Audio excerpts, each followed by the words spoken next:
poster of our movie, we could see some huge names actually.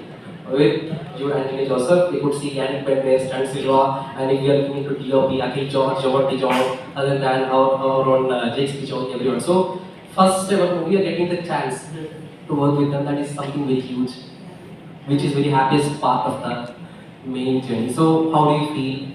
I think so grateful that this can be my start, and obviously that's only because of my dad. Okay?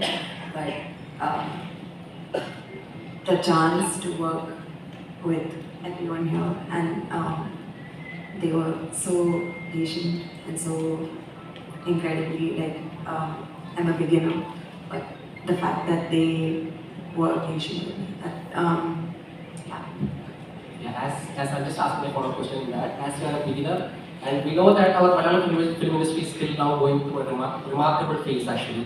So in this remarkable phase, we could see newcomers, freshers are getting enough chance. Day by day, we could see they are scoring hundreds in box office, those things and all.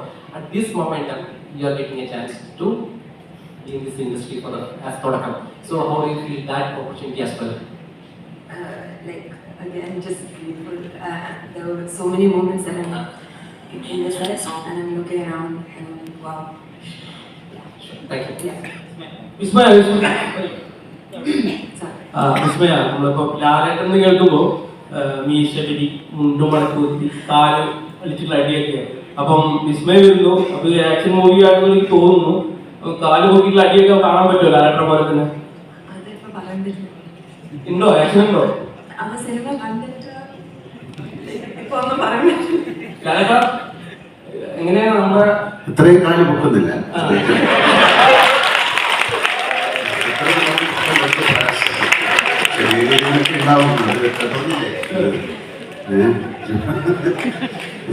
പറഞ്ഞു ഞാൻ വേട്ടെ ഇത്രയും അതിലുള്ളവരൊക്കെ ഏറ്റവും വലിയ action ഡയറക്ടേഴ്സാണ് അല്ലേ?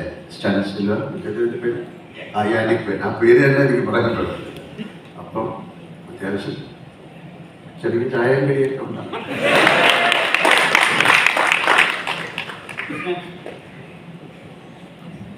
അതിന്റെ വീട് പാവം. ഞങ്ങൾക്ക് തന്നെ കുറച്ച് ടെൻഷനും ആകാംക്ഷയൊക്കെ ഉണ്ട്. എന്താണ് സിനിമ ചെയ്യാൻ പോകുന്നത്? ഇപ്പൊ ട്രെയിലർ ഇംപ്രസീവ് ആണ്, ഇന്റർവ്യൂ കാണുമ്പോൾ വളരെ റിലേറ്റബിൾ ആയിട്ട് തോന്നുന്നു. എന്നാലും ഇപ്പൊ തന്നെ കാണുമ്പോൾ കുറച്ച് ടെൻഷൻ ഉള്ള പോലെ തോന്നുന്നു. അല്ലല്ല, ഇത് മാറ്റാൻ ടെൻഷൻ മാറ്റി വയ്ക്കൂ, അല്ലെങ്കിൽ ഇത് ഈ പ്രഷറിനെ ഹാൻഡിൽ ചെയ്യാൻ ലാലേട്ടൻ എന്തെങ്കിലും ഒരു അച്ഛൻ എന്നുള്ള രീതിയിൽ ഉദ്ദേശിക്കുന്നുണ്ടോ? ഒരു കാര്യമില്ല. ടെൻഷൻ ഞാൻ അവർ തന്നെയല്ലേ മാറ്റി വയ്ക്കേണ്ടത്. ടെൻഷൻ അടിക്കേണ്ട കാര്യമൊന്നുമില്ല. ഇതൊരു എക്സാം എഴുതിയത് പോലെയാണ്. നന്നായിട്ട് എഴുതിയാൽ ജയിക്കും, മോശമായിട്ട് എഴുതിയാൽ തോക്കും അല്ലേ? So it's already happen. പക്ഷേ ഈ ഞാൻ പറയുന്നത് എനിക്ക് ആദ്യത്തെ സിനിമയിൽ അഭിനയിക്കുമ്പോഴൊന്നും ഇങ്ങനത്തെ ഒരു ടെൻഷനില്ല. ഇപ്പം 370ാമത്തെ സിനിമയിൽ അഭിനയിക്കുമ്പോൾ എനിക്ക് ടെൻഷനില്ല. അതൊരു പ്രിപ്പറേഷൻ, അത് അറിയാതെ സംഭവിക്കുന്നു. കുട്ടികൾക്ക് തീർച്ചയായിട്ടും ഉണ്ടാവും. അന്നത്തെ സിനിമ പോലല്ലേ ഇപ്പോൾ ഭയങ്കരമായ കോമ്പറ്റീഷനാണ്, ഒരുപാട് കാര്യങ്ങളുണ്ട്. നമുക്കൊന്നും ഇങ്ങനെ ഒരു സിനിമ കഴിഞ്ഞിട്ട് ഇത്രയും പേരുടെ മുമ്പിൽ ഇരുന്ന് സംസാരിക്കേണ്ട കാര്യങ്ങളൊന്നും ഉണ്ടായിരുന്നില്ല. നമുക്ക് ഒരുപാട് സ്വാതന്ത്ര്യങ്ങളുണ്ടായിരുന്നു. ഇത് സ്വാതന്ത്ര്യം ഇല്ലായ്മ എന്നല്ല പറയുന്നത്. സോ അവരുടെ ലൈഫിനെ കുറിച്ച് കുറച്ചുകൂടെ ടോളറൻസ് ലെവൽ കൂടുതലായിരുന്നു ഞങ്ങൾക്ക്. ഇപ്പോഴും ഇവർക്ക് ആ ടോളറൻസ് ലെവൽ ഉണ്ടാക്കിയെടുക്കണം അല്ലേ? ഇതൊരു പ്രത്യേക ഫീൽഡാണ് സിനിമ ഇൻഡസ്ട്രി എന്ന് പറയുന്നത്. ഒരു സക്സസിനെ നമ്മൾ അപ്രോച്ച് ചെയ്യുന്ന പോലെ തന്നെ ഫെയിലിയറിനെ അപ്രോച്ച് ചെയ്യാൻ പഠിക്കണം. ഇതിൽ മാത്രമല്ല, ജീവിതത്തിൽ മുഴുവൻ. അപ്പം അതുകൊണ്ട് അവരുടെ ടെൻഷനിലേക്ക് നമ്മൾ പോയിട്ട് ഈ ടെൻഷൻ അടിക്കുന്നത് അത് വീണ്ടും ടെൻഷനാവില്ലേ? അപ്പം അതുകൊണ്ട് ഒരു കുഴപ്പമില്ല, വരുന്ന പോലെ വരട്ടെ അല്ലേ? നമുക്കൊരു സിനിമയുടെ ട്രെയിലർ ലോഞ്ച് നടന്നു, ട്രെയിലർ കണ്ടു, ഇനി സിനിമ കാണാൻ പോവാണ്. ആ സിനിമയെ കണ്ടിട്ട് വിലയിരുത്തും. നല്ല സിനിമയാണെങ്കിൽ നല്ലതെന്ന് പറയും അല്ലേ? അങ്ങനെ എനിക്ക് പറയാൻ പറ്റുള്ളൂ. വെറുതെ ഇരിക്കുന്ന ആളുടെ ടെൻഷനിൽ പോയിട്ടൊന്നും നോക്കരുത് പ്ലീസ്. നിങ്ങളുടെ ഈ ടെൻഷന്റെ കാര്യം പറഞ്ഞുകൊണ്ട് പറയാം. കാരണം ഈ പ്രണവ് സിനിമയിൽ അഭിനയിക്കാൻ വരുന്ന സമയത്ത് ആദ്യമേ പറയുന്നത്, ചേട്ടാ ഈ ഇന്റർവ്യൂസിനൊക്കെ കുറച്ച് ടെൻഷനാണ്. അപ്പൊ നമ്മളത് അനുവദിച്ചു കൊടുക്കും.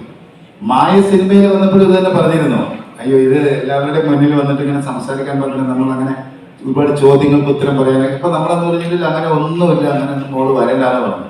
സിനിമയെല്ലാം കഴിഞ്ഞപ്പോൾ ഞാൻ തന്നെയാണ് പറഞ്ഞത്, ഇല്ല മോനെ എന്താ ഒന്ന് ജസ്റ്റ് വന്നാൽ മതി, എന്തെങ്കിലും നമ്മുടെയൊക്കെ ഫ്രണ്ട്സ് അല്ലേ എന്തെങ്കിലും രണ്ടു വാക്ക് പറഞ്ഞാൽ മതി എന്ന് പറഞ്ഞ പാവം വന്നിട്ട് അതിനിപ്പോ എന്താ സംസാരിക്കുന്നതെന്ന് അതിന്റെ അവസ്ഥയാണ്.